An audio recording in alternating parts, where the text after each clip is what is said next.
Hola a todos, bienvenidos. Gracias por acompañarnos nuevamente en este espacio de 3 lecciones. Hoy con una invitada súper especial.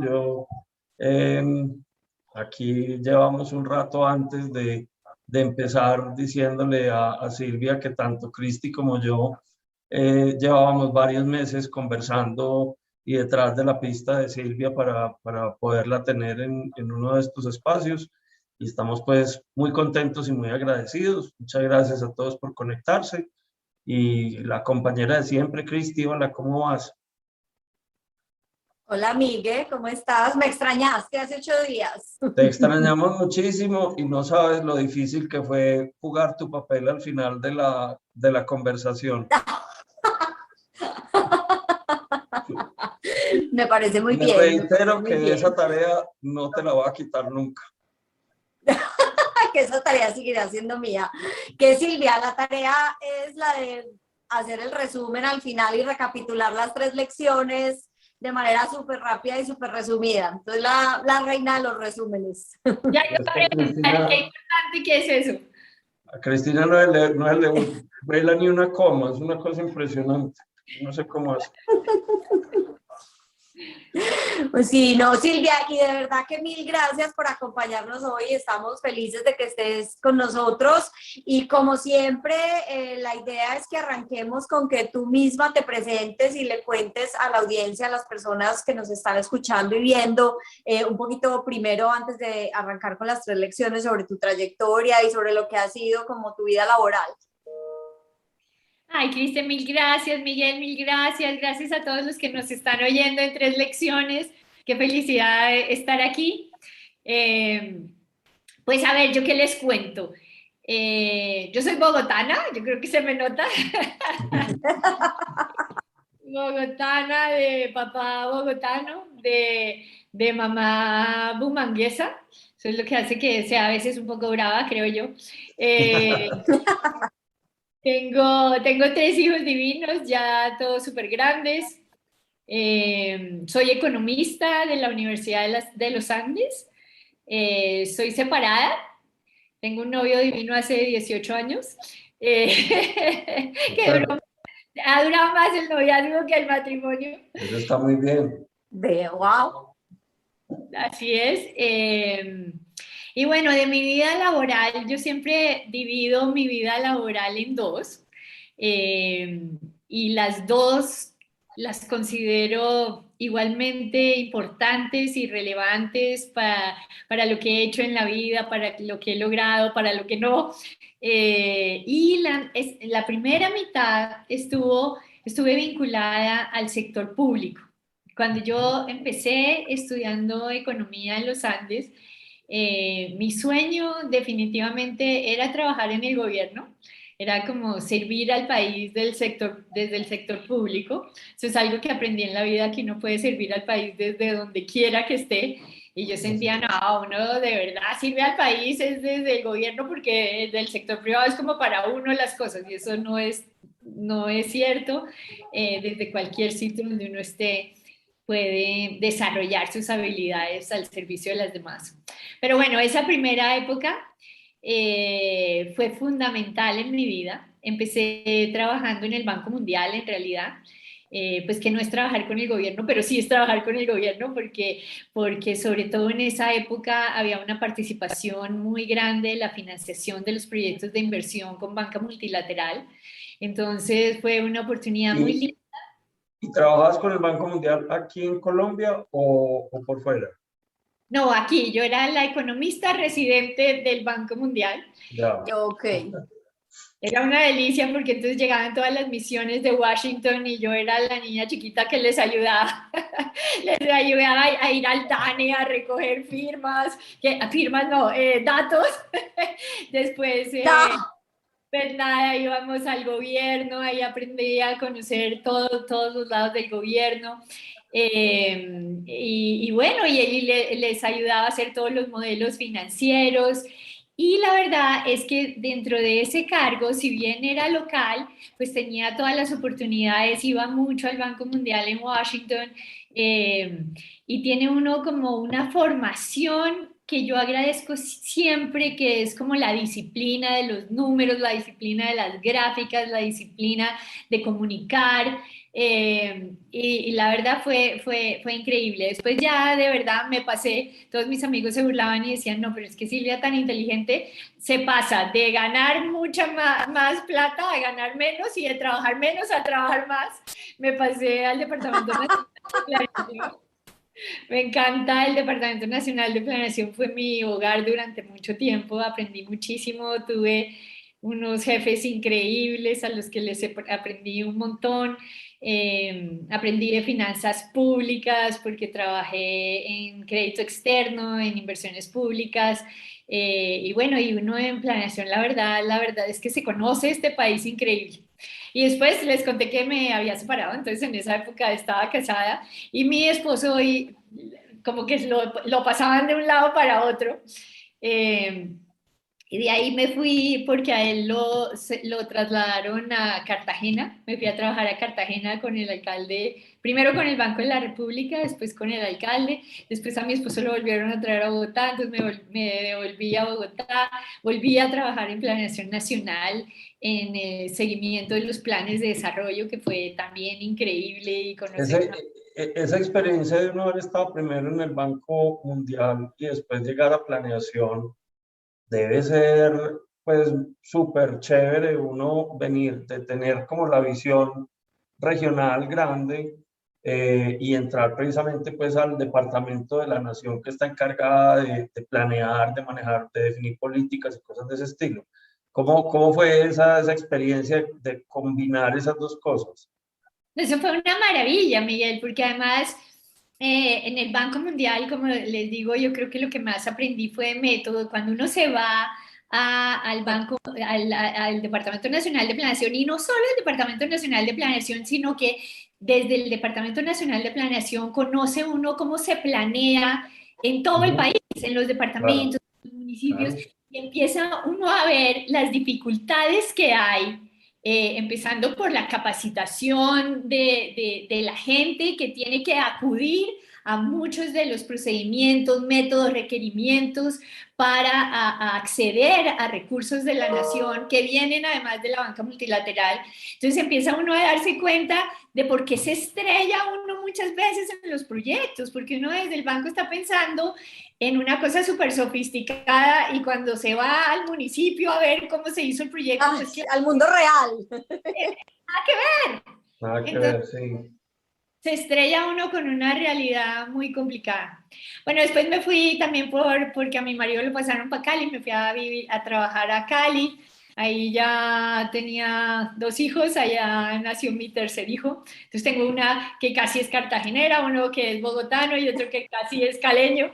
Y bueno, trabajé allá en FES, que fue increíble porque aprendí mucho sobre, bueno, el tema financiero, pero sobre todo ellos tenían el financiamiento comercial para el Parque de la Planada en el Nariño, entonces aprendí de anteojos, pero también de salud y de educación, que era lo que se dedicaba a FES, que desafortunadamente después desapareció por cosas que además ojalá no había debido desaparecer porque se metió todo un tema de mafia, fue terrible.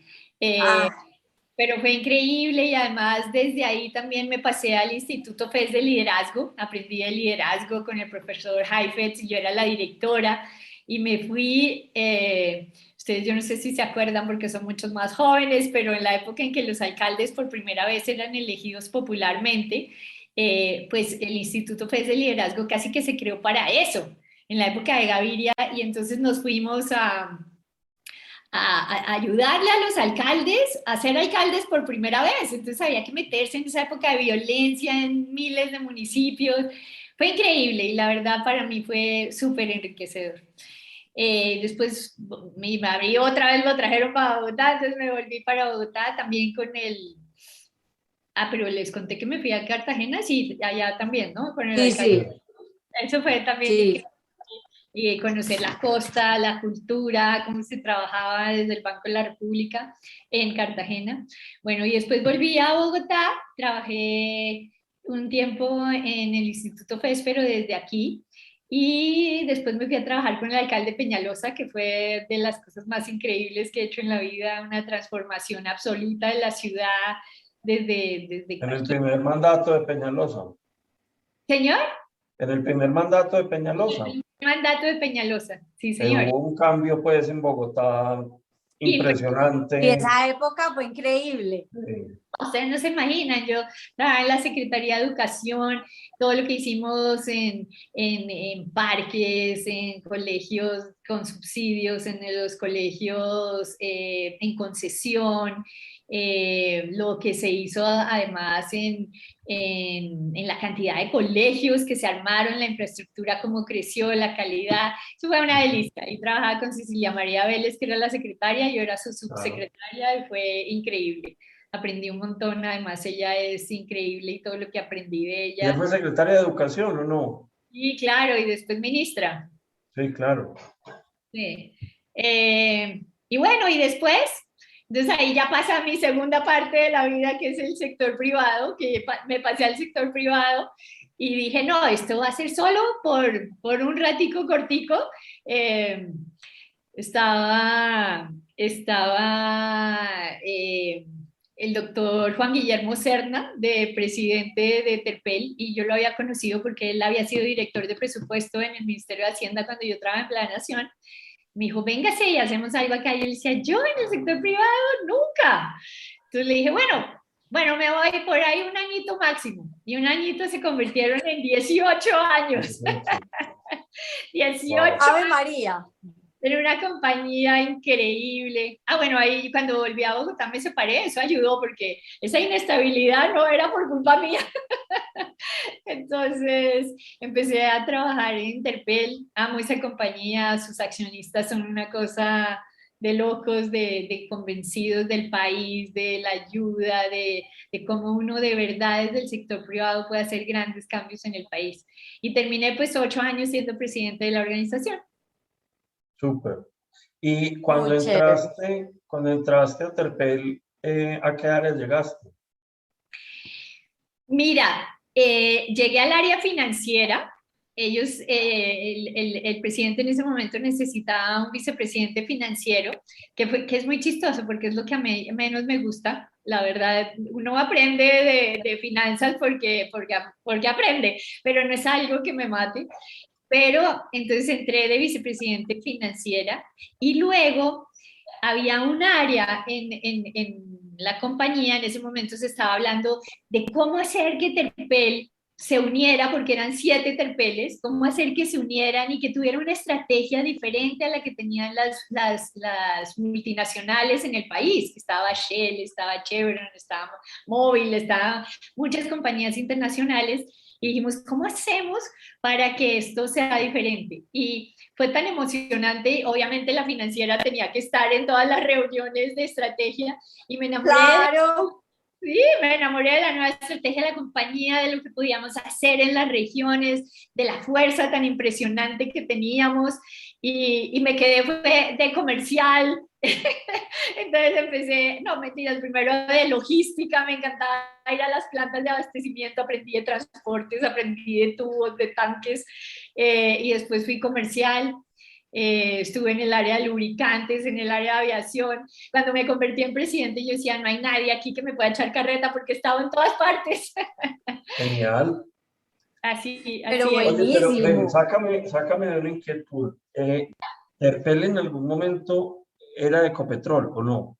Sí, señor. Terpel nació de Ecopetrol. Ok. En el año 68, Ecopetrol decidió desde Bucaramanga que las compañías multinacionales no se querían meter en las regiones porque no era muy rentable. Entonces, Terpel Ok. momento se creó Terpel como un brazo de Ecopetrol que llegara con combustibles líquidos, pues porque Ecopetrol lo que hacía era que refinaba, llegara con combustibles líquidos a las regiones más alejadas del país donde no se metían las multinacionales. Mejor Y dicho, el banco agrario Ah, ok. en términos de gasolina. exactamente Exactamente, algo así. Y esa compañía entonces empezó a crecer en las regiones, por eso es que Terpel está en todas partes, porque empezó a crecer desde las regiones hacia el centro, hasta que pues con todo el tema de servicio, de lo colombiano, de lo local, de la innovación, pues yo sinceramente creo que se comió vivas a las multinacionales, pero iniciando desde la región. Entonces es una compañía, Claro. claro, y eran 7 compañías además, Miguel, porque en algún momento se trataron de vender, pero era tan grande unir esas compañías que nadie era capaz de comprarla. Entonces hasta Claro. que llegó en esa época Cerna, y en el 94 logramos unir todas las compañías y lograr sacarle las sinergias que hoy hacen de la organización Terpel lo que es. Qué bien, qué genialidad. Súper interesante. Yo no me sabía esa historia, súper chévere. Bonito, Y muy interesante al revés, pues, porque normalmente lo que oye uno en la mayoría de las compañías es en las grandes, arrancan en las grandes ciudades y luego se expanden a las regiones. Acá es totalmente al revés y también al final te da un alcance que se vuelve una ventaja súper interesante desde el punto de vista de distribución. absolutamente, o sea, la red de Terpel difícilmente la puede lograr alguien, porque nadie se va a ir a esos lugares donde yo me imagino es que cuando empezaron, además la rentabilidad no era tan importante, ahora ya se volvió súper importante, pero en ese momento, pues era una parte muy chiquita de Ecopetrol, poco a poco se fue vendiendo a muchas compañías privadas que empezaron a comprar pedacitos por regiones y por eso se volvieron 7 compañías que estaban muy ligadas a las regiones. Se vendió lo último que quedaba de participación de Ecopetrol y algunos otros accionistas gubernamentales, me acuerdo sobre todo en Caldas, y nada, y se volvió totalmente privada, pero con esa mezcla que para mí es tan especial de seguir sirviendo al país como si fuera una compañía pública, pero con todas las bondades de una compañía privada. Y, Súper. y como con una conexión muy emocional con el país. Es decir, a mí me encanta, por ejemplo, cuando uno va a Terpel, que las personas de las estaciones de servicio siempre se despiden diciéndole gracias por comprarle al país. O sea, eso Sí, sí. es un detallito, ¿cierto? Pero es un detallito de esos que marca la diferencia, que dice uno definitivamente es una marca colombiana. Absolutamente, y una Total, marca. total. El otro día, hablando con alguien que sabe de marcas a nivel internacional, decía que Colombia es un país tan regional que es diferente, es difícil encontrar una marca que sea conocida y querida igualmente en todas las partes. Y a Terpel le pasa eso. Hay unas poquitas marcas en Colombia que tienen esa característica, porque hay unas que quieren mucho en Antioquia, hay unas que quieren mucho en la costa, hay unas que quieren en Bogotá, pero esa característica de Terpel que la quieran en todas partes es precisamente por eso, porque nació desde las regiones. Y Terpel, por ejemplo, tiene una cosa que todavía tiene, que es increíble y que no tiene ninguna otra compañía de la competencia, y es que tiene oficinas, de verdad, oficinas regionales en cada sitio. No es que en Bogotá sea la única compañía y uno tenga vendedores allá, no. En todas partes hay oficinas con financieros, con administrativos, con operativos, con sus plantas, y eso hace que haya un arraigo muy importante en lo regional. Súper. Súper chévere. ¿Y cómo fue esa llegada a la presidencia de Terpel? Esa fue bastante sorpresiva. Yo la verdad es que estaba muy enamorada de la estrategia que se iba a hacer y yo creo que eso se notaba. Entonces yo en ese momento estaba en lo comercial y la estrategia, además para que todos lo sepan, era como diferenciarnos en cosas que no fueran la gasolina, que es chistoso y es una lección además, porque uno cree que la única forma de diferenciarse en una compañía es hacer que su producto sea diferente. Y nosotros decidimos que el producto finalmente es el mismo, todos le compramos a Ecopetrol la gasolina, algunos le ponen un aditivo, otros no, pero en general es más o menos lo mismo. Entonces dijimos, ese no va a ser el gran diferencial. El gran diferencial va a estar en algo diferente, que es servir a las personas. ¿Y cómo le sirve uno a las personas? Entonces empezamos a decir, bueno, le vamos a servir en infraestructura. Y ustedes han visto que las estaciones de Terpel son divinas, son las estaciones más lindas que hay en todo el mundo, con un diseño espectacular, cada vez las cambiamos más. Pero no son algo que uno dice, uy, qué jartera que le pusieron una estación al lado, porque es que de verdad son unas estaciones divinas. Y empezamos a decir, bueno, pero además de la belleza, bueno, y en la belleza empezamos a poner flores, por ejemplo, al lado de los surtidores. Yo no sé si ustedes han visto, pero hay plantas al lado de los surtidores y uno dice, qué raro, o sea, en una estación de servicio, el paisajismo alrededor de las estaciones se vuelve importante. Cada vez que ustedes lleguen a una estación de Terpel, fíjense y verán que hay matas, hay arbolitos, tiene que ser memorable entrar. Decimos, vamos a generar experiencias memorables. Imagínense comprando gasolina uno, ¿cómo puede generar una experiencia memorable si no hay nada más harto que poner gasolina?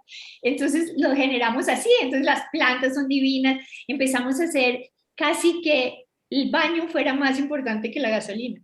Entonces empezamos a hacer unos baños absolutamente limpios, con papel higiénico, abiertos, donde una mamá estuviera tranquila de entrar a su hijito o a su hijita en las grandes estaciones. Y aquí debo agradecer a todos los afiliados a la marca que son dueños de sus estaciones, pero que se apagaron a esa estrategia, cambiaron los baños, cambiaron los inodoros, los lavamanos, y es realmente una delicia poder entrar a un baño limpio en Colombia, porque eso no pasaba.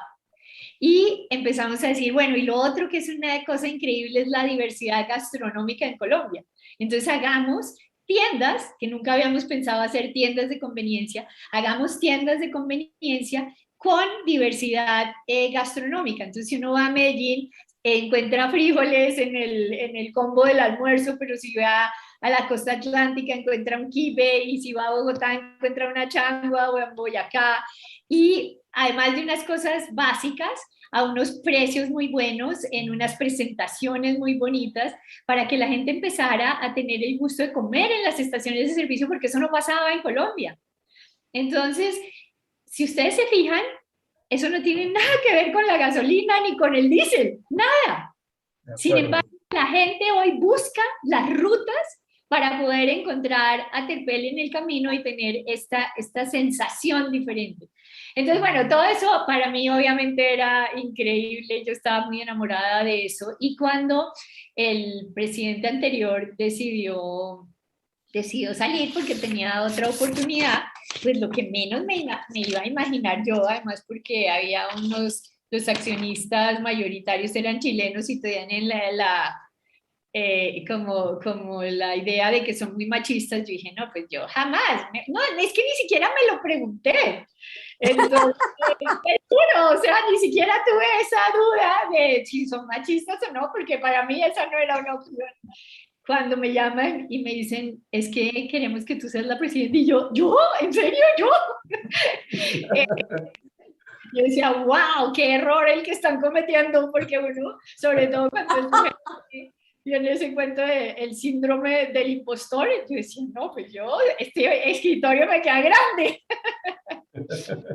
La verdad es que pues fue muy asustador, pero también como esas ganas de sacar adelante una estrategia en la que yo estaba totalmente convencida, con un equipo increíble.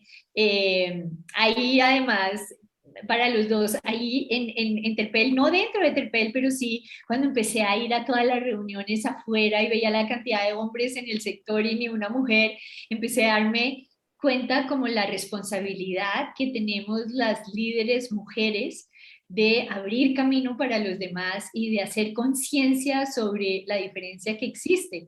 Entonces se me empezaron a crear como dos objetivos enormes, que era hacer que esta estrategia funcionara, que fue una estrategia con cara de mujer, ¿no? Porque todo lo que además era la estrategia tiene mucho que ver con cualidades femeninas. Entonces yo me volví esa cara de que el surtidor tenía que estar limpio, de la comida debía ser deliciosa, de que el baño tenía que estar limpio, de que yo a los isleros les decía, es que tienen que recibirlo como recibirán a alguien en su casa, ¿no? Así de atentos, así de amables, con la casa igual de limpia, de linda, de ordenada. Entonces, pues así fue muy asustador, como les digo, las primeras semanas, pero con un apoyo enorme del equipo con el que yo trabajaba, pues que eran mis antiguos compañeros, que fue increíble cómo me ayudaron, un apoyo enorme de la junta directiva, eh, una un esfuerzo muy grande de la red de estaciones de servicio, que la mayoría son de afiliados, y yo les agradezco cada día de la vida porque no es fácil lograr esa homogeneidad de servicio y de imagen en lugares que no son de uno, ¿no? Claro. Entonces, eso fue increíble, y hoy todavía que a veces le ayudo al nuevo presidente de la compañía a hacer auditoría de marca, allá me voy y me gozo mucho el cambio tan grande que ha tenido la compañía. Ay, Silvia, y perfecto esto que nos estás contando como de lo que sentiste y todo al ser mujer y ese síndrome de impostor y todos esos temas, pues para abrir nuestro tema de las 3 lecciones, que pues como hablamos en nuestra primera conversación, la idea es que hablemos un poquito de ese liderazgo femenino, ¿cierto? Ay, pues Cristina, mil gracias. Pues la verdad, y aquí he aprendido muchísimo, he aprendido de la vida, he aprendido, como les digo a ustedes, de estar sentada mil veces en formatos donde yo era la única mujer, eh, lo cual me hizo empezar a hacer conciencia, porque en el gobierno, y aquí uno de mis aprendizajes grandes es que en el gobierno nunca sentí eso. Pues fue la mitad de mi vida fue en el gobierno y nunca sentí eso. O sea, tuve muchas jefas mujeres, muchos referentes mujeres, compañeros, subordinadas mujeres, y yo lo atribuyo después cuando empiezo a decir, pero ¿por qué? ¿No? Entonces a mí me hablan de las feministas y yo decía, qué ridículo es ese tema de las feministas, ¿no? Y empecé a hacer conciencia de que primero les debemos todo a las feministas durante la historia, si no yo no estaría sentada aquí ni tú estarías allá, porque ha sido muchas mujeres las que han sufrido y han luchado por los derechos que no teníamos y que empezamos a ver como normales. De Y acuerdo. yo creo que fue mucho el tema de cuotas en el gobierno, Cristina. Yo defiendo mucho el tema de cuotas. Hoy en día, de hecho, una de las cosas que yo he aprendido y que puse en Terpel y que cada vez que hablo digo es importante, porque uno pone metas de ventas, de vida, de rentabilidad, de caja, y no pone metas de equidad de género, cuando se ha visto además que las mujeres en las organizaciones, tanto públicas como privadas, hacen que se genere una cultura mixta, inclusiva, que es mucho más productiva, donde la gente se siente mucho mejor trabajando y produce más. O sea, hay estudios, esto no es un tema de que queramos ser buenos con las mujeres o no, ese es otro tema. Aquí es que cuando uno habla de productividad y rentabilidad, hay estudios que muestran que existen hasta diferencias del 30% en compañías que han pasado de ser únicamente de hombres a donde hay una participación de las mujeres. Y otra cosa súper importante que aprendí es que no es suficiente con que haya mismo número de mujeres, porque muchas veces hay una cantidad de mujeres trabajando en las compañías, pero siempre en niveles donde no toman decisiones. Esa es la otra falacia enorme de los hombres y de la cultura, digamos, machista, es que dice, sí, sí, hay 50% de mujeres, y resulta que todas las mujeres están en posiciones donde no toman decisiones. Si no toman decisiones, en realidad no hay equidad, ni hay complementariedad, porque la cultura sigue siendo la misma. Entonces, es muy importante que por lo menos haya un 30% de mujeres en cargos donde puedan tomar decisiones, para que realmente haya un cambio que fomente una mayor productividad, una mayor efectividad, mejores manejos del riesgo, mejor manejo de gestión humana. Es decir, hay mil beneficios que vienen de esa complementariedad, porque esto no tiene nada que ver en contra de los hombres, nada, es No, precisamente. no, Total, total. pero me encanta eso. Aquí pues hemos ido haciendo unas recolecciones de algunas frases célebres que han ido saliendo. Y este mensaje me parece súper importante, Silvia, porque lo que tú dices tiene toda la razón. Es decir, no basta con apuntarle a un porcentaje si la estructura de toma de decisiones de la organización sigue teniendo una mayoría en uno de los dos géneros, ¿cierto? Exactamente. Además, porque sabes, Miguel, todo esto ha sido un gran aprendizaje. De hecho, le he aprendido un montón a mi hija que es toda feminista. Algún día alguien me dice, me encontré con su hija y ella dice que usted dice que no es feminista, pero que es la feminista que ella más fuerte conoce. Y ese día empecé a decirme a mí misma, yo soy feminista y hoy soy feminista. Y una de las cosas que he aprendido es que el que haya mujeres en situaciones de tomar decisión es exactamente lo que acaba de decir Miguel, porque entonces se empieza a hacer conciencia de una cantidad de cosas que ni siquiera las mujeres nos damos cuenta. Es que los sesgos no vienen de las mujeres únicamente, ni vienen de los hombres, vienen de los dos. Entonces, cuando uno actuar como los hombres, porque siempre le han dicho a uno que es esa forma de liderar la que está bien. Y uno empieza a liderar igual y uno no se pregunta por qué, si yo haría una cosa diferente, si yo negociaría de una forma diferente. Entonces hay que empezar a hablar de eso en las organizaciones. Y si no hay alguien que cuestione esas cosas, y ojalá haya muchos hombres, ahorita una de las grandes cosas que se está hablando es que son los hombres los que deberían tomar estas posiciones fuentes frente a la equidad, porque son los hombres los que hoy tienen el poder. Por más que digamos que cada vez hay mujeres, quienes tienen el poder son los hombres.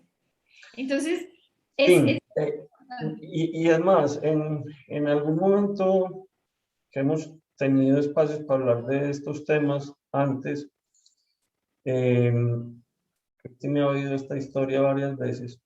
Yo he dicho que los papás tenemos una responsabilidad, los papás hombres, ¿cierto? Y tenemos una responsabilidad grande tanto hacia nuestras hijas como hacia nuestros hijos, porque yo creo que para poder llegar a un cambio de verdad de sociedad, hay que empezar ahí, hay que empezar también en la casa, hay que empezar también en cambiar esos estereotipos tradicionales de que la niña solamente juega con muñecas y el niño solamente juega con un balón.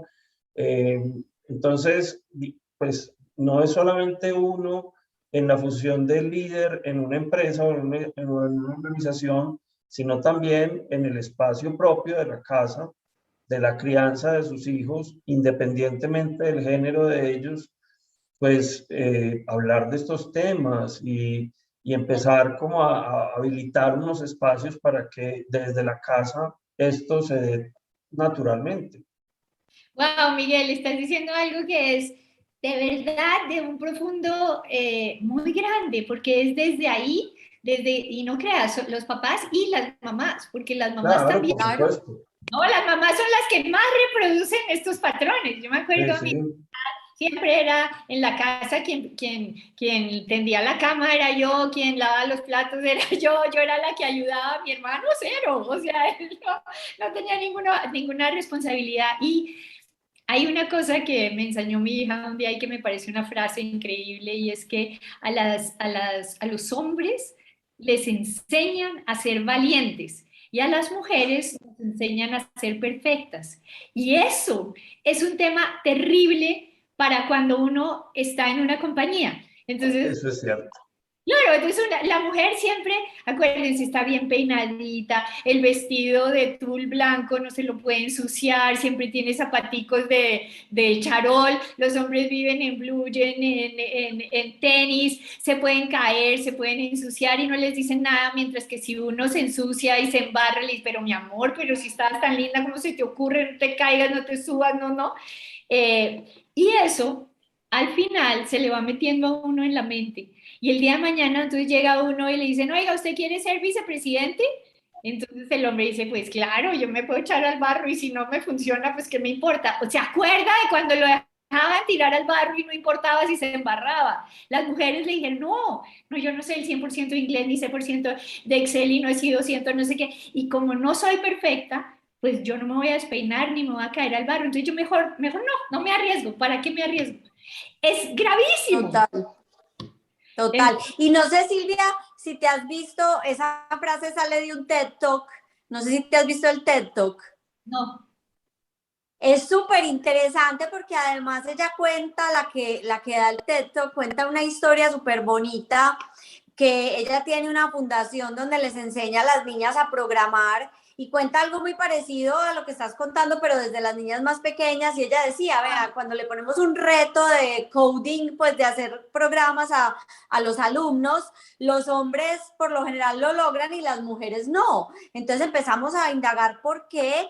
Y una de las razones es que la niña se equivocaba la primera vez y paraba, porque entonces se frustraba más rápido, mientras que el hombre no le importaba, y si no era capaz no le importaba, y volvía y ensayaba, y volvía y lo hacía por otro lado, y empezó a profundizar en el tema y encontró este tema de que sí, que a los niños, y cuenta otro montón de ejemplos alrededor del tema, de cómo a los niños los empiezan a educar a ser valientes y a las niñas a ser perfectas, y me parece es un TED Talk súper, súper chévere. Les voy a poner luego el link.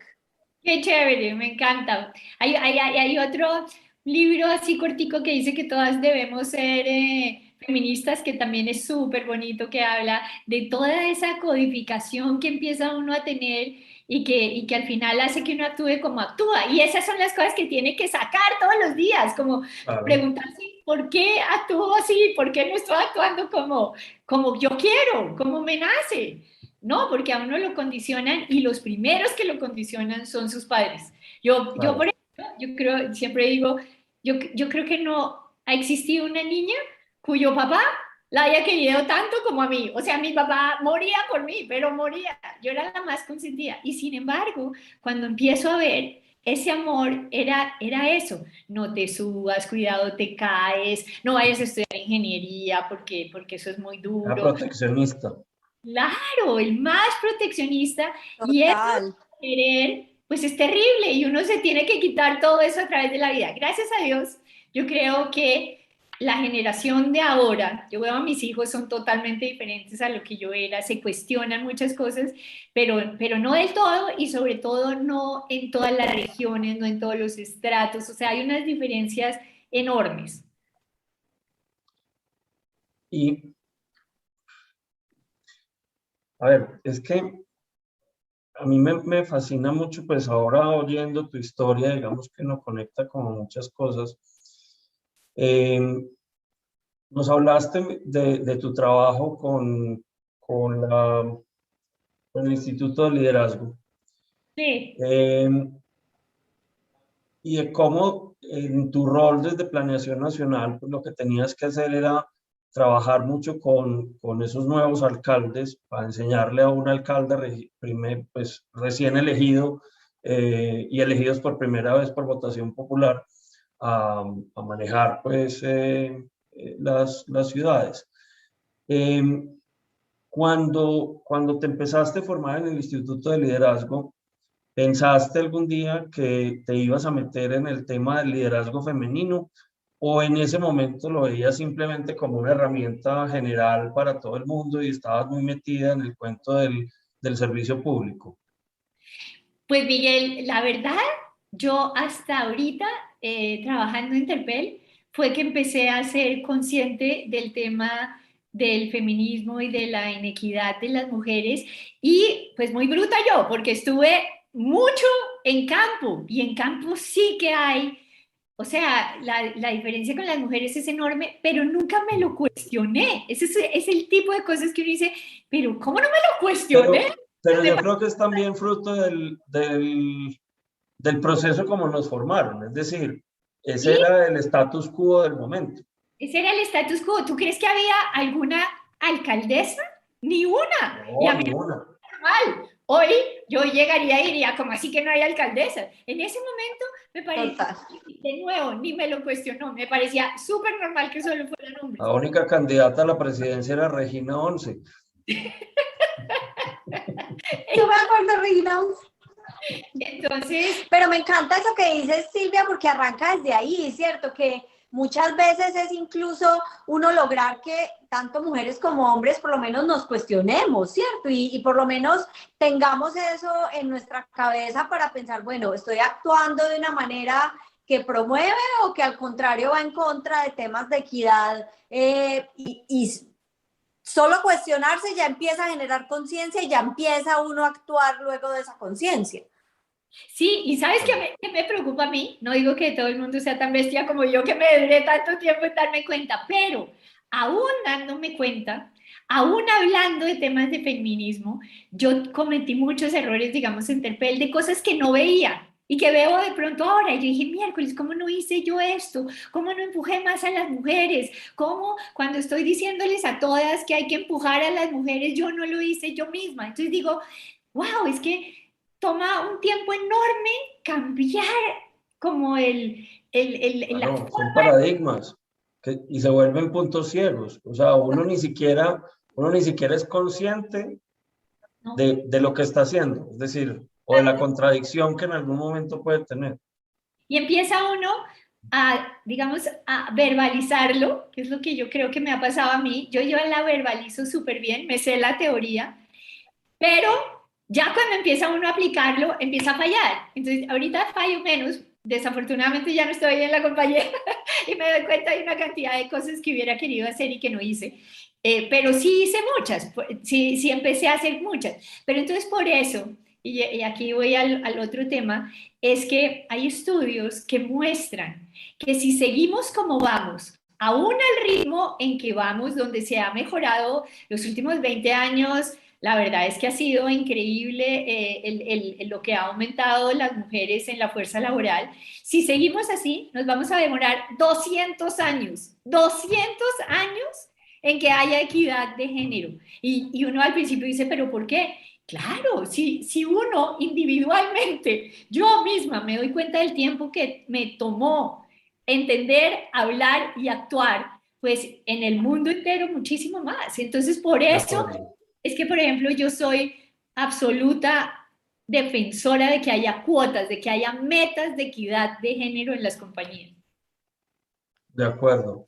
Sí, porque uno, o por lo menos en mi cabeza, cuando uno piensa en cuotas, uno dice, ay, pero ¿por qué cuotas? Vamos a generar entonces el efecto contrario. Pero entiendo totalmente tu punto y creo que son unos argumentos súper poderosos desde no solo, pues, ese tema de los 200 años que nunca lo había oído y estoy como Increíble. plop, pero Sí. también súper interesante desde tu experiencia del sector público, así no hubiera alcaldesas, por lo menos veías un poco más de equidad en temas de toma de decisiones. Totalmente. Y hay un tema, Cristina, que a mí la verdad me ha impresionado mucho y es cuando, cuando uno pone una meta, cuando uno pone una cuota, y es que ha sido como el proceso, ¿no? Porque yo decía, me defendía mucho, porque decían, es que yo no quiero que digan que yo soy presidente solo porque soy mujer,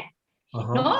Ese es el cuento. Y entonces yo decía, no, no se trata de eso, se trata, y de hecho lo hicimos, que siempre haya mujeres en las ternas que se presenten, que el comité que decida tenga mujeres, que por ejemplo, no sé, he oído, no lo he hecho, pero he oído que muchas les quitan el nombre a las hojas de vida y hacen el análisis de la Ah, hoja sí. el nombre, es una cantidad de cosas. Pero entonces yo digo, no, dentro de esa equidad, pues uno se tiene que ganar el puesto porque es bueno, pero además dentro Pues, de cosas pero mira lo bonito que oí hace poco, la nueva presidenta del Citibank a nivel mundial dice una cosa, dice que es increíble, dice, cuando haya 50% de mujeres, yo veré si son buenas para el cargo en el que están. No, porque es súper agresiva y no atrevida, pero es verdad, pues los hombres de verdad son todos tan buenos. Pero es que Pues, exactamente ni lo uno ni lo otro, es decir, no, todos somos no, humanos. Y como exacto, hay unas lideresas espectaculares, a lo mejor habrá otras que no les vaya tan bien. Eso es solamente esperable, digamos. pero ese cuento es Pero divino. Mírenle, ahorita es que se me escapa el nombre, pero mírenla porque esa frase me parece increíble. Me decía, cuando haya equidad, veré si las mujeres realmente tienen la capacidad. Silvia, pero te quiero sí, hacer no, súper. una pregunta. Sí, Tú dices que, bueno, ya no estás en la organización, en la posición, digamos, de presidente de la organización, pero tú tienes ahora un rol, pues, de ser miembro de varias juntas directivas. Valídame una cosa que es una impresión mía.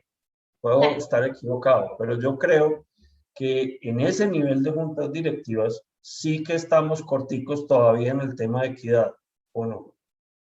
Mira, nos rajamos, pero de una forma vergonzosa.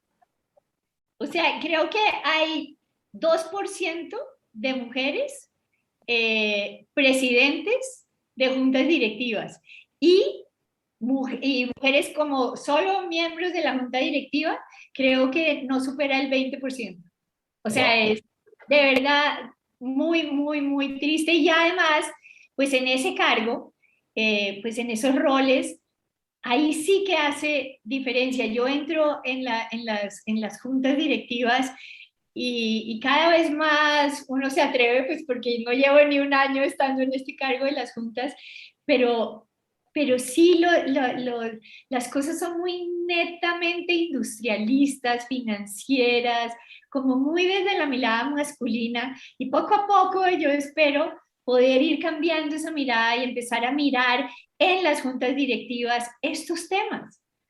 O sea, no es simplemente cuánto nos ganamos el año pasado, sino cuántas mujeres tenemos en la organización, o ni siquiera mujeres, también inclusión de todo tipo, para ver qué tan diversos somos, qué tan innovadores somos, cómo está el clima laboral, el tema de capitalismo consciente, por ejemplo, Miguel y Cristi, que me encanta que estén hablando de eso, porque yo creo que el capitalismo definitivamente es lo menos malo que hay en el mundo, pero ese capitalismo, si logramos que sea un capitalismo consciente, es de verdad la respuesta a muchos de los problemas que estamos teniendo en el mundo, en la relación de las Sabes empresas. que en la conversación que tuvimos la semana pasada con María Victoria, que les comentaba pues antes de empezar el programa de hoy, ella habló de una cosa que me encanta y es, digamos que detrás de todo el tema del liderazgo femenino, no es solamente el trabajar por la equidad de género, por la igualdad de oportunidades para las mujeres y demás, sino que nos contó cómo ella también hizo una labor muy importante en Equión con las familias. Total. Porque es que parte del cuento también es ese paradigma que tenemos de que el hombre es solamente el proveedor de la casa. Y entonces, pues hay que romper eso, ¿cierto? Hay que romper eso de permitir inclusive que los ejecutivos hombres vayan a la entrega de calificaciones o lleven a sus hijos al pediatra. O sea, vuelva a mi cuento del rol uno desde la casa, ¿cierto? Porque es que eso también es uno conectarse con entender que el rol de familia pues no es necesariamente tan así, tan dividido como, oye, Silvia, tú te quedas en la casa y tú llevas a los niños al colegio y yo me voy para la oficina y nos vemos esta noche. Pues no, ¿cierto? Es también empezar a cambiar ese chip. No, mejor dicho, es que necesitamos una... Total. Pero estos temas, porque lo que estás diciendo es totalmente cierto. O sea, además es que es chistoso, porque cuando se habla de los hombres, se habla como que los hombres tienen solo una responsabilidad, que es llevar plata a la casa, y están en la empresa, y en la empresa no tienen familia, en la empresa no tienen esposa, en la empresa no tienen hijos. O sea, eso no existe. Los hombres son como un robot. En cambio, las mujeres tenemos ese doble rol, porque es que la mujer sí tiene que cuidar al hijo, tiene que cuidar a la mamá, tiene que cuidar al viejito, y además quiere trabajar, increíble. Entonces, es un doble rol que hace además que cada vez sea más difícil que se contrate a las mujeres, porque las mujeres son las que van a recoger las calificaciones, las mujeres son las que llaman porque el niño se partió la pata subiéndose al Las columpio. que se embarazan. Sí, a las que se Ah, ese ¿Cierto? es un súper buen Ese ejemplo. pues es... terrible que se embaracen. Ese es el típico. Exacto, entonces otra cosa que nosotros hemos ido trabajando mucho, y además y lo digo desde una organización que se llama Women in Connection, en las que estoy metida ahorita, que es trabajar políticas de compañías y poder como tener mejores prácticas, pero también tratar de que en el gobierno haya cambios. Entonces, por ejemplo, la edad de pensionarse, la licencia de maternidad, todas esas cosas que de nuevo salen de que hay las mujeres que se pensionen Claro, antes, ay, las mujeres que tengan más licencia, ¿no? Y es todo lo contrario, o sea, todas de esas acuerdo. hacen que seamos menos empleables, que nos sintamos más culpables, que seamos más costosas Sí. para la empresa. Eso es. Y lo otro que tú decías sobre las familias, y esto me lo enseñó un hombre que era el presidente de mi junta, pero me decía, Silvia, es que si nosotros logramos, o sea, uno habla de unos temas que le parecen como ya etéreos, ¿no? Entonces, que el calentamiento global, que la inequidad de las mujeres, que la pobreza, que es que hay la inequidad de salarios, ¿no? De los ricos y los pobres. Y decía, si una empresa a hacer cambios, por ejemplo, en la inequidad, que dices que hay muchos pobres y hay muchos ricos. Bueno, si yo empiezo a cerrar las brechas entre salarios en una compañía, no digo que todo el mundo se gane lo mismo, no, pero sí que no haya unas brechas tan grandes, esas personas que trabajan en esa compañía salen a la sociedad y en la sociedad están teniendo menos diferencias. Y si cada vez hay más empresas que eso, entonces la inequidad se reduce. O Claro. entonces, no sé, que el clima. Entonces, si yo no contamino el río, sino que cojo mis productos y yo misma hago el desechos como son, entonces salgo a la calle y el río no está contaminado. Entonces, las empresas tienen un montón de cosas que pueden hacer. Si tengo mujeres adentro, entonces esas mujeres, la inequidad pasa a la familia y en la familia esa mujer gana más plata, en la familia esa mujer es más activa, en la familia tiene conciencia de la equidad, sus hijos son diferentes, entonces uno empieza a cambiar la sociedad. Entonces es Claro. increíble cómo cada cosita que uno hace dentro de las empresas, pues acaba redundando en la sociedad. Y eso es el Por capitalismo supuesto, consciente. por supuesto, Total, tal cual, así es. total. Bueno, voy a hacer aquí la moción de tiempo, porque ya vamos a cumplir una hora, ya faltan 5 minutos para las 6. Pero Yo pues con no, todo lo que llevamos hemos 5 minutos conversado, nada más. no, Exacto. La porque nos conversa quedan está muy cinco buena. minutos. Entonces yo con todo lo que hemos conversado, pues he dividido esto más o menos en 3 lecciones. Hablamos de una muy clara primero. No sé, Silvia, si quieras, si tengas otras dos en mente específicas que nos quieras compartir y las hablamos aquí rápidamente y si te puedes quedar, pues obviamente unos minuticos más y para que dejemos al final 5 minuticos para preguntas. Bueno, sí, como ustedes me dijeron eso y yo soy juiciosa, yo miré 3 lecciones y de todas las cosas que yo he aprendido y aquí está pues siendo gerente de una fundación que hacía liderazgo, uno puede sacar muchas cosas de los libros, pero decidí dentro, para mí, ¿qué ha sido lo más importante?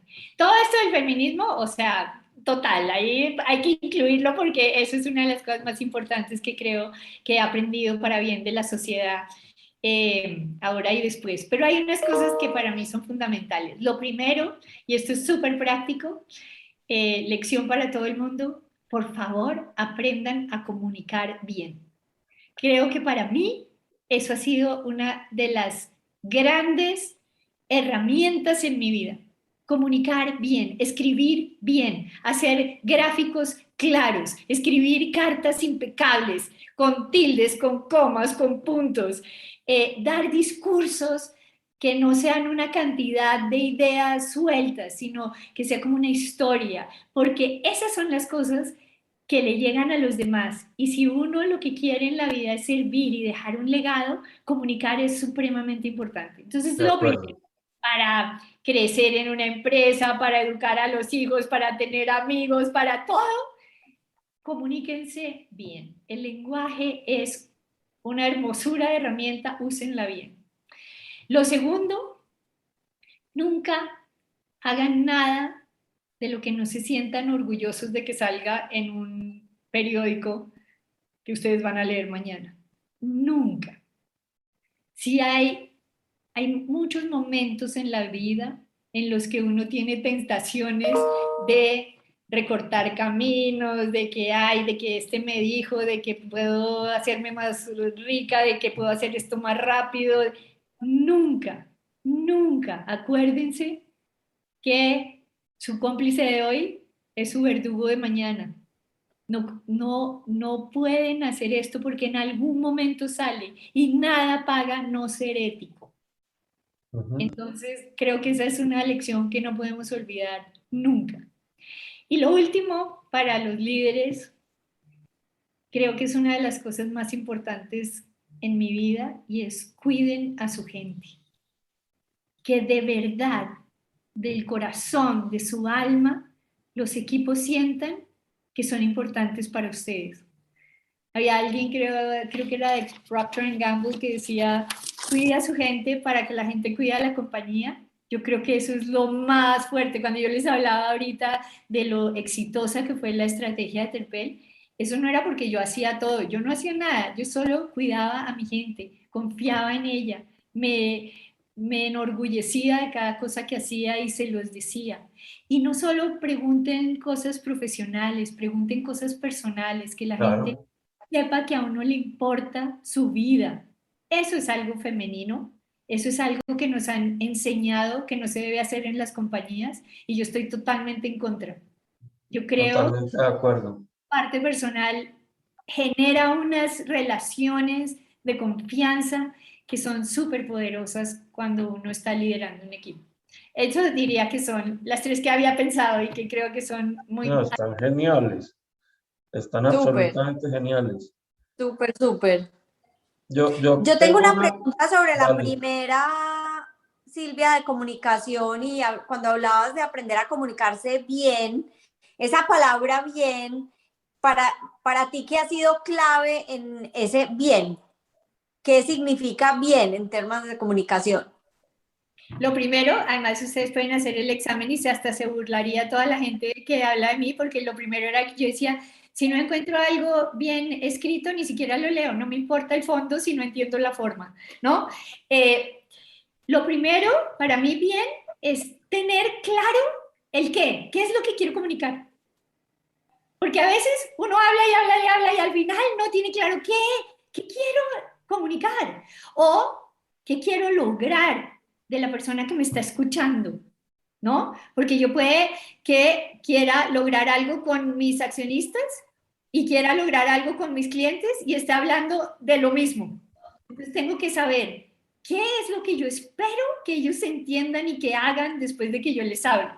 Porque esto tiene que ver con las palabras, pero también tiene que ver con el lenguaje corporal, con mi tono de voz, con mil cosas que comunican. Entonces, lo primero, Cristina, es tener claro qué quiero comunicar y qué quiero causar en la gente que me está escuchando. Y aprender las herramientas que me permiten ser claro en eso, no irme por las ramas, no perderme en cosas que no son importantes, no perderle, como dice Juan Carlos Echeverry, no perderle el ojo al balón. El balón es lo que quiero comunicar y concentrarse en eso para meter el gol. Súper. Sí, no, súper, súper claro. Yo me quedé con una pregunta desde el principio de la conversación, pero es en el siguiente sentido. Tú hiciste pues hasta algunas bromas relacionadas con la cantidad de movimientos que tuviste en tu vida profesional, pero me dejaste pensando algo. ¿No sientes que eso fue una herramienta muy poderosa al momento de llegar a implementar esta estrategia Interpel, donde necesitabas, o más bien tenías la ventaja de que conocías las regiones? Somos un país de regiones, las costumbres propias de cada región son muy importantes, digamos, uno respetarlas y entenderlas, no solamente por lo cultural, sino también por el tema de los negocios. ¿No crees tú que eso fue al final del día también una experiencia muy importante y muy valiosa para la implementación de esa estrategia ya como líder? Absolutamente, Miguel. Y la verdad es que siempre yo había dicho, por culpa de mi esposo es que yo me he movido tanto, yo soy una mujer estable, yo no me hubiera ido nunca del Banco Mundial o de planeación, qué sé yo. Y hoy le agradezco, porque la verdad es que eso me hizo primero una mejor persona, porque yo creo que cuando uno está expuesto a muchísimas cosas a las que yo estuve expuesto, a diferente gente, diferentes formas de trabajar, eh, diferentes climas, qué sé yo, o sea, de verdad que Total. eso es increíble en términos personales, pero en términos profesionales, todo. O sea, Miguel, tú no te imaginas lo que era yo sentada en una junta de una compañía donde nunca nadie entiende qué pasa dentro del gobierno o cuál es la diferencia con una alcaldía de por allá en la región. Y yo sí sabía, y yo decía, Claro, que yo sepa, y era una ventaja comparativa que no tenía nadie. Yo creo que eso es mucho más importante que tener un PhD, es tener esa, como esa cantidad de cosas que yo puedo juntar y tener como un conocimiento holístico de muchas cosas que me han servido mucho. Y me da mucha risa porque alguna vez yo casi nunca, yo solo fui una vez a un headhunter, ni me acuerdo por qué, pero fui a un headhunter y el tipo me dice, yo le siento mucho, pero yo no le puedo ayudar porque pues no la puedo recomendar en ningún lado, porque es que usted no tiene como una carrera pues clara, ¿no? Usted primero está en el Banco Mundial, después se va a hacer financiación pública, después va a cuidar osos en la pradera, después enseña liderazgo, después se mete, pues nada, usted no, pues, lo siento, pero no. Y, y yo me encantaría que saber él qué piensa, porque yo digo, wow, qué tan grande, ¿no? eso es cierto, Total, definitivamente. buenísimo. Pero también lo que tú dices es cierto, y aquí me voy a pegar de eso para dejar un mensaje para nuestros estudiantes, sobre todo, que a veces son muy acelerados en la vida. Es decir, uno muchas veces, y aún de grande, eh, como que no entiende lo que está pasando y uno reniega y, ay, me tengo que mover de ciudad otra vez y el trasteo y no sé qué. Y después, años después, la vida lo pone a uno en una posición en la cual uno dice, oiga, yo siquiera aprendí a trabajar con los costeños, yo siquiera aprendí a trabajar con los bayunos, yo siquiera, sí, porque abre puertas. Y creo que además se conecta con tu tercera lección. El tema de cuidar a la gente pasa también por entender sus culturas. Exactamente, así es. Total. Es súper importante ver que cuando las puertas se abren hay que darles una oportunidad y que el mundo ha cambiado muchísimo. Y ese cuento que era algo que me imagino que tenía ese headhunter de que, es que si uno es financiero tiene que ser financiero toda la vida, pues no, no, ojalá aprendan de muchas cosas, el mundo está cambiando mucho, lo único de verdad que es permanente es el cambio y uno tiene que ser parte de ese cambio. De Entonces, acuerdo. entonces sí, yo amo esa diversidad en mí. Una parte que no les conté es que también estuve estudiando en Francia, que fue duro, porque además no hablaba francés cuando llegué ayer, nunca había estado en un Mm, invierno, y eso le da a uno resiliencia y le enseña muchas cosas, y todo eso junto, pues de verdad que es una herramienta muy útil en la vida. qué bien. Total. Ay, no, Eh, Silvia, súper chévere. tenemos, Y yo creo, Miguel, que no necesitamos eh, más recapitulación porque Silvia nos hizo un no, no, súper no, resumen está al final. clarísimo. Está Entonces, clarísimo. más bien miremos las preguntas. Tenemos unas preguntas, sí. Dale. Eh, hay un par de comentarios de Valentina Arboleda que dice, hola, en el tema de acelerar la equidad de género, ¿qué piensas en también buscar educar a los futuros profesionales en el tema? Hola Valentina. Cuando tú te refieres a los futuros profesionales, pues me imagino que son todos los estudiantes en las universidades. Yo creo fundamental que dentro de la academia, dentro de la universidad, se hable de estos temas. Y cuando hablo en la universidad, no solo en la universidad, mira como Miguel está hablando de cómo esto debería empezar en la casa, desde los bebés, desde, no sé, desde las tareas que pone uno. En el colegio debería haber algo clarísimo que haga que uno haga conciencia. Y en la universidad, cuando uno ya es, ya va a decidir sobre su profesión y dónde va a trabajar. Yo conozco de universidades donde hoy se está hablando de el tema de mujer y de equidad de mujer, y hay clases de eso. O sea, yo soy mentora en una universidad donde hay una clase dedicada a eso. Entonces, claramente, si tú empiezas, como empecé yo de puro accidente, ojalá yo hubiera tenido una clase que me enseñara esto, pero de puro accidente, a cuestionarme cosas, a hacer conciencia de por qué yo actúo de tal forma o por qué mi jefe actúa de tal forma, pues yo creo que esto se vuelve mucho más fácil.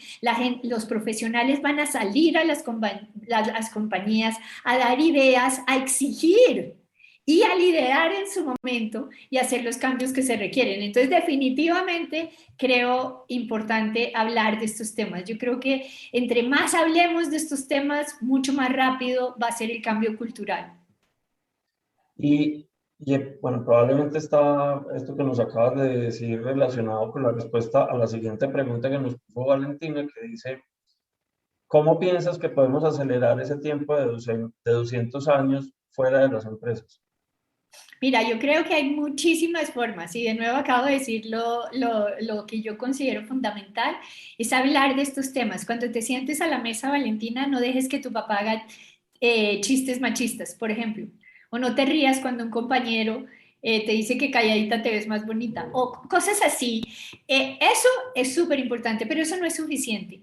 Cuando tengamos la oportunidad de cambiar reglas, de cambiar procedimientos, en el gobierno, que por ejemplo nosotros lo estamos haciendo, entonces empezamos a trabajar con el tema de la licencia de paternidad, que ahorita en Colombia está cambiando precisamente para que los hombres primero tengan la maravilla de tiempo con sus hijos cuando nacen, porque esto no es un tema de mujeres, es un tema de hombres y mujeres, pero también que las mujeres no les salgan más caras a las compañías y que dé lo mismo que un hombre o una mujer esté en licencia de maternidad o paternidad.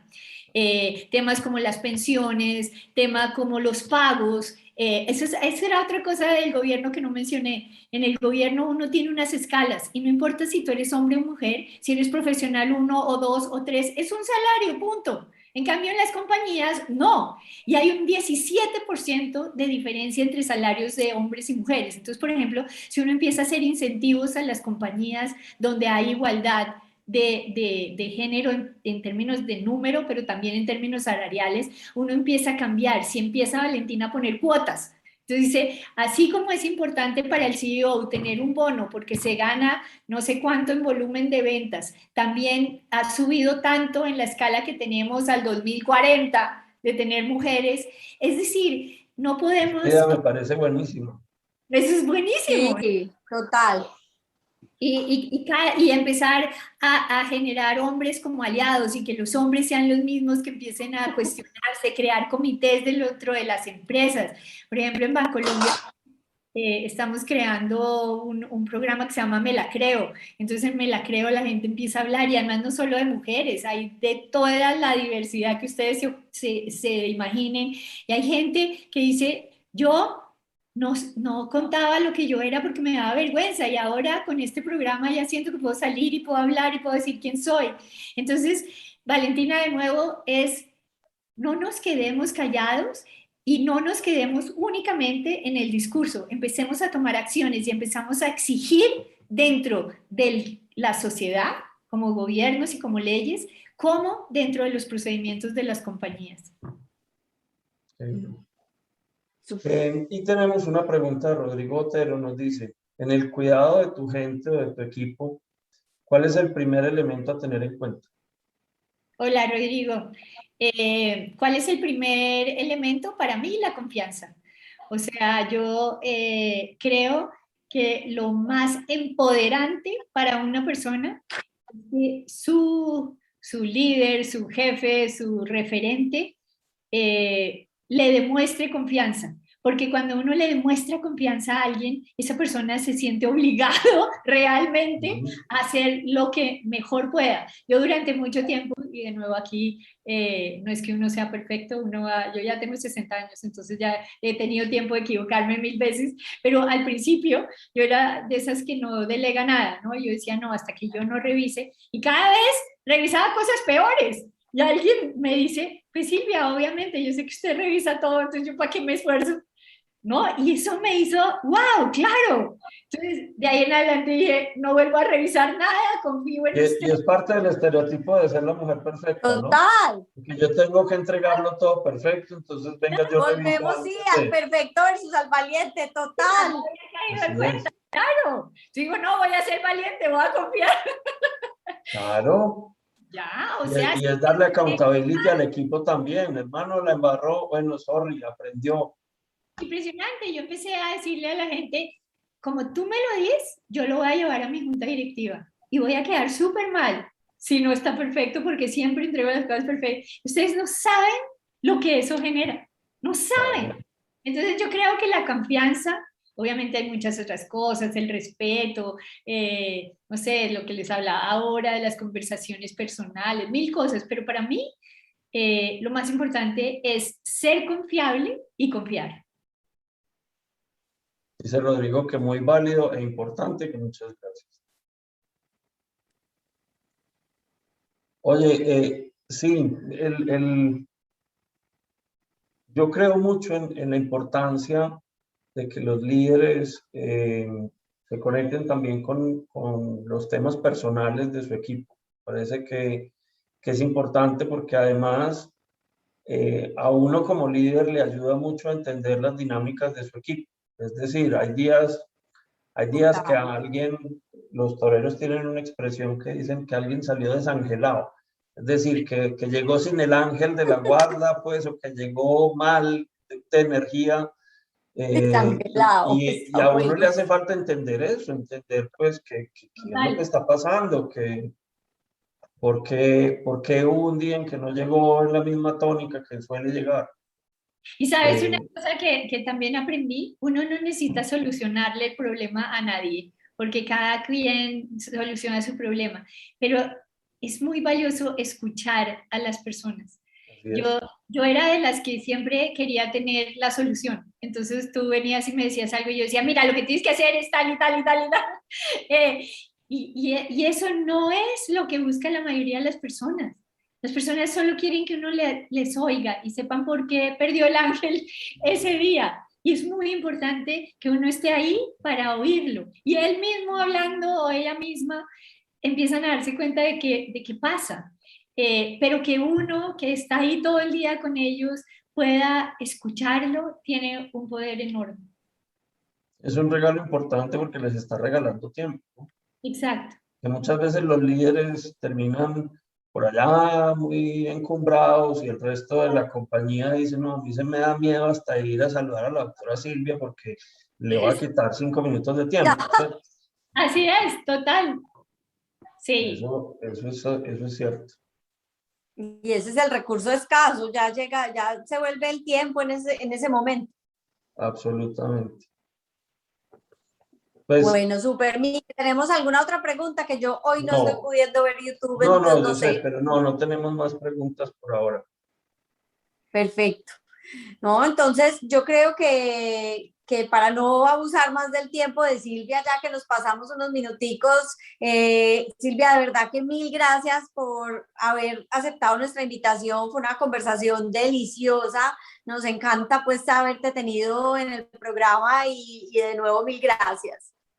No, muchas gracias a ustedes, a todos los que nos están oyendo. Ojalá estas lecciones les sirvan. Es lo único que quisiera y qué felicidad haber estado acá. Muchísimas gracias. Creo que nos has dado una lección además de generosidad muy importante y de verdad que la agradecemos muchísimo. Mil y mil gracias. Total. Bueno, dentro de 8 Bueno, días, Cristi, ¿a quién vamos tenemos? a estar con Julio Hernando Rincón, que él es un empresario dedicado al mundo de la consultoría desde hace una buena cantidad de años, una firma consultora que se llama Rincón Aguilar, y va a estar hablando con nosotros sobre los fundamentales para las empresas y para los emprendimientos sobre todo. De manera que los esperamos en este espacio el próximo jueves a las 5 de la tarde. Luego a Listo. todos. Gracias. Qué bueno, a todos, gracias.